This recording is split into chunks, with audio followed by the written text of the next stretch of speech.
उस्मान हादी के बाद एक और नेता को गोली मारी गई है। मोतलेब सिकंदर के सिर में गोली मारी गई है और उस्मान हादी को भी सिर में गोली मारी गई थी। नेशनल सिटीजन पार्टी का खुलना डिविजनल चीफ है सिकंदर। ये बड़ी खबर इस वक्त आ रही है। अभी भी आप देखिए कि वहां पर हालात जो है नॉर्मल होते हुए नजर नहीं आ रहे हैं।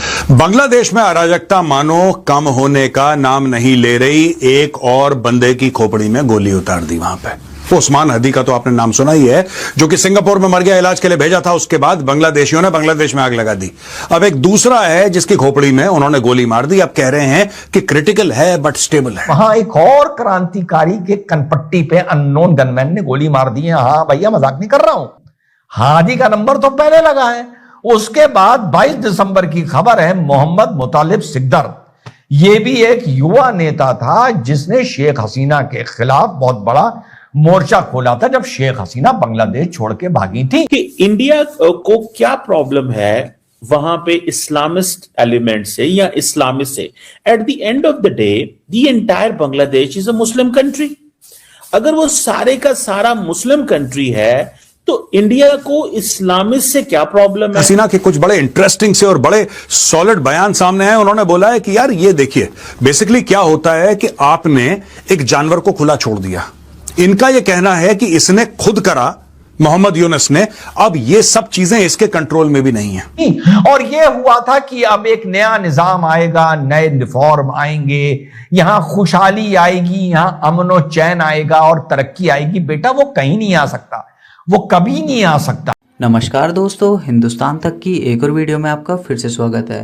दोस्तों, बांग्लादेश से एक और बड़ी खबर निकल के सामने आ रही है। आज अनआइडेंटिफाइड गनमैन ने एक और यूथ लीडर पर गोली चला दी।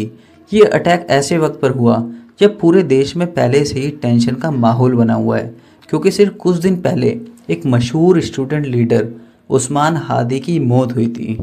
अब शरीफ उस्मान हादी की डेथ के कुछ ही दिन बाद एक और यूथ लीडर पर फायरिंग होना इस बात का संकेत दे रहा है कि बांग्लादेश में पॉलिटिकल वायलेंस एक बार फिर से उठ रहा है। रिपोर्ट्स के मुताबिक आज के दिन हुए इस हमले के बाद इलाके में अफरा तफरी मच गई। हमला किसने किया, क्यों किया और टारगेट कौन था, ये सब सवाल अभी भी पुलिस के लिए एक बड़े चैलेंज बने हुए हैं। दोस्तों, बांग्लादेश के अंदर हालत बहुत ज़्यादा ख़राब हो चुकी है। उस्मान हादी की डेथ के बाद बांग्लादेश में और भी ज़्यादा प्रोटेस्ट बढ़ गए थे। अब देखने वाली बात ये होगी कि अब जो एक और एनसीपी का ये जो लीडर मारा गया है, अब इसके बाद बांग्लादेश के अंदर सिचुएशन क्या होगी। बांग्लादेश के जो लोग हैं वो बोल रहे हैं कि भारत ने हमला करवाया, भारत ये सब करवा रहा है। पर दोस्तों, इसके पीछे का कारण कोई नहीं जानता, क्योंकि बांग्लादेश के अंदर सिचुएशन ही कुछ ऐसी खराब हो चुकी है। यह हादी के बाद एक और नेता पर हमला, एनसीपी नेता को मारी गोली। हादी की मौत पर बांग्लादेश में मचा बवाल। आपको बता दें कि इस वक्त बांग्लादेश से बड़ी खबर सामने आ रही है। हादी की मौत के बाद अब एक और नेता पर हमला हुआ। बांग्लादेश में अराजकता मानो कम होने का नाम नहीं ले रही। एक और बंदे की खोपड़ी में गोली उतार दी वहां पे। उस्मान हादी का तो आपने नाम सुना ही है, जो कि सिंगापुर में मर गया, इलाज के लिए भेजा था। उसके बाद बांग्लादेशियों ने बांग्लादेश में आग लगा दी। अब एक दूसरा है जिसकी खोपड़ी में उन्होंने गोली मार दी। अब कह रहे हैं कि क्रिटिकल है बट स्टेबल है। क्रिटिकल है बट स्टेबल है। हो ना हो फिर ये बोलेंगे भारत ने कुछ करवा दिया है। इधर गई और इधर से बाहर आ गई। अभी रफली ये लोग बोल रहे हैं, जितना मुझे समझ है, कि इसको कान में गोली लगी थी इसके, और कान में गोली लगने से फिर यहां से निकली। He is very lucky to have escaped brain damage, क्योंकि बीच में तो ब्रेन होता है। ये शायद हो सकता है कि बुलेट की जो ट्रैजेक्टरी है वो थोड़ी सी नीचे की तरफ चली गई हो, कि साइड से निकल गई। But he is an extremely lucky man. ये सीरीज ऑफ ट्वीट्स हैं दोस्तों जो हमने इंडिया टुडे से लिए हैं। ये ANI के हैं। Violence norm in Bangladesh, Yunus powerless, Sheikh Hasina as extremism spirals. Basically Sheikh Hasina के कुछ बड़े इंटरेस्टिंग से और बड़े सॉलिड बयान सामने आए। उन्होंने बोला है कि यार ये देखिए, बेसिकली क्या होता है कि आपने एक जानवर को खुला छोड़ दिया। इनका यह कहना है कि इसने खुद करा, मोहम्मद यूनुस ने। अब ये सब चीजें इसके कंट्रोल में भी नहीं है। शुरू में पावर की हवस में इसने कर दिया, या कोई भी इसका कारण रहा होगा। आज की तारीख में यूनुस पावरलेस। ये कहते हैं कि यूनुस के खुद के बस का नहीं है, ये भड़का रहा है लोगों को, जो भी कर रहा है, लेकिन ये इनको कंट्रोल नहीं कर सकता। अब वो शक्तियां बोतल से, वो कहता है बोतल से जिन बाहर आ गया, वो शक्तियां हैं जो अब निकल गई हैं और यूनुस इनको कंट्रोल नहीं कर पा रहा। अकॉर्डिंग टू शेख हसीना, मेरे जाने के बाद यानी कि 5 अगस्त 2024 जब इनका तख्ता पलट हुआ था और ये भाग के भारत आई थी, उसके बाद कहती है कि law and order situation Bangladesh में डेटोरिएट हो रही है, which is true by the way.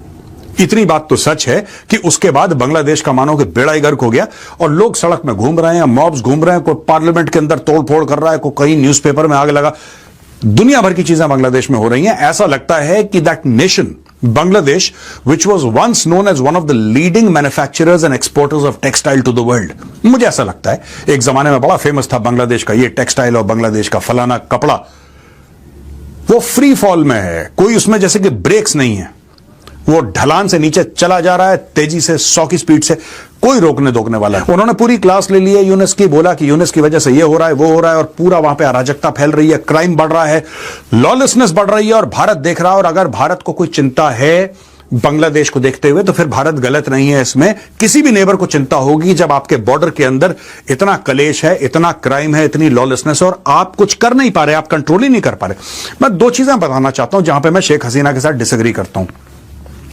Sheikh Hasina कह रही हैं कि यूनुस के बस का नहीं है, मुझे लगता है यूनुस ही करवा रहा है ये सब, ठीक है ना। यूनुस जमाते इस्लामी के साथ मिलकर और एक्सट्रीमिस्ट रेडिकल इस्लामिक एलिमेंट्स के साथ मिलकर बांग्लादेश के अंदर ये कलेश करवा रहा है और he is not the victim, he is the perpetrator. मैं ये कहना चाहता हूं मोहम्मद यूनुस पूरी कोशिश कर रहा है, मोहम्मद यूनुस ने जान लगा दी है कि किसी तरीके से बांग्लादेश में आग लगे। लोग बोले नहीं साहब एक काम करो यार, अब तो बहुत ज्यादा हो गया, इलेक्शन हो ही नहीं पाएंगे अब तो यार, इलेक्शन पोस्टपोन करो और यूनुस साहब आप बैठे रहो कुर्सी पर विराजमान रहो, अब अगले साल देखेंगे। 2000 कढ़ाई में से गर्मा गर्म इमरती निकलती है या जाड़ों में कढ़ाई में से गर्मा गर्म पकौड़ी निकलती है, उतनी ही गर्मा गर्म खबर आप लोगों के लिए लाया हूं। लेकिन हां, खबर अब 5 घंटा पुरानी हो गई है, जो बांग्लादेश से आ रही है कि वहां एक और क्रांतिकारी के कनपट्टी पे अननोन गनमैन ने गोली मार दी है। हां भैया, मजाक नहीं कर रहा हूं, हादी का नंबर तो पहले लगा है। उसके बाद 22 दिसंबर की खबर है, मोहम्मद मुतालिब सिकदर, यह भी एक युवा नेता था जिसने शेख हसीना के खिलाफ बहुत बड़ा मोर्चा खोला था जब शेख हसीना बांग्लादेश छोड़ के भागी थी। और यह हुआ था कि अब एक नया निजाम आएगा, नए रिफॉर्म आएंगे, यहां खुशहाली आएगी, यहां अमन और चैन आएगा और तरक्की आएगी। बेटा, वो कहीं नहीं आ सकता, वो कभी नहीं आ सकता, तो यहां पर भी नहीं आ सकता। तो मोहम्मद मुतालिब सिकदर, जो नेशनल सिटीजन पार्टी एनसीपी का लेबर सेल का यूथ लीडर या यूथ प्रेसिडेंट था, उसकी कनपट्टी पर गोली मारी गई। ये पहले वाला ई रिक्शा से जा रहा था, ये शायद रिक्शा या साइकिल से जा रहा था, उसको आनन फानन में हॉस्पिटल ले जाया गया है। अभी ये है, अभी था नहीं, क्योंकि अभी भी ये सांसें ले रहा है। हादी भी सांसें ले रहा था, हादी सिंगापुर भेजा गया था। इतने में छिली मुर्गी का यह भी बयान आया है, छिली मुर्गी आप सब जानते हैं कौन है, उसका यह भी बयान आया है कि इसको भी हम सिंगापुर भेजेंगे। अच्छा, सिंगापुर इस मारे भेजना पड़ रहा है, पहले इमरजेंसी होती थी तो मेडिकल टूरिज्म पे भारत भेज देते थे, अब इनको सिंगापुर भेजना पड़ रहा है। अब आप पूछेंगे ये नेशनल सिटीजन पार्टी कौन है। इससे पहले मैं आगे बढ़ूं, आप परसों का मेरा एक वीडियो देखिए, उसके बाद 30 सेकंड आप लोगों को दिखाना चाहूंगा, फिर बात आगे बढ़ाते हैं। अब मेरी इंस्टिंक्ट ये कह रही है कि चुनाव को फिर से शायद पोस्टपोन करने के लिए लॉ एंड ऑर्डर के नाम पर और रिफॉर्म के नाम पर यह पूरा तमाशा अब क्रिएट किया जा रहा है। जी हाँ साथियों, अब इस मुद्दे पर थोड़ी देर में बात करते हैं। अब सवाल उठता है, ये नेशनल सिटीजन पार्टी क्या है? याद है जब मैंने ये वीडियो बनाया था, मैंने आपको हसनत अब्दुल्ला के बारे में बताया। दोस्तों, लोकल सोर्सेज का कहना है कि अटैकर्स बाइक पर आए, फायरिंग की और मौके से फरार हो गए। ये पैटर्न पहले भी कई अटैक्स में देखा जा चुका है, जहां अनआइडेंटिफाइड गनमैन बिना पहचान छोड़े निकल जाते हैं। सिक्योरिटी एजेंसीज इस एंगल से भी जांच कर रही है कि क्या ये अटैक्स आपस में कनेक्टेड है या फिर अलग अलग पॉलिटिकल राइवलरीज का नतीजा।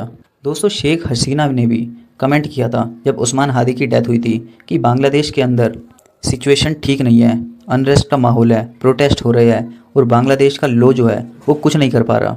बांग्लादेश के अंदर सिचुएशन और भी ज़्यादा ख़राब होती जा रही है और मोहम्मद यूनुस को फ़र्क नहीं पड़ रहा, क्योंकि वो कोई भी एक्शन नहीं ले रहे। वो एक्शन इस वजह से नहीं ले रहा क्योंकि वो सत्ता में बना रहना चाहता है।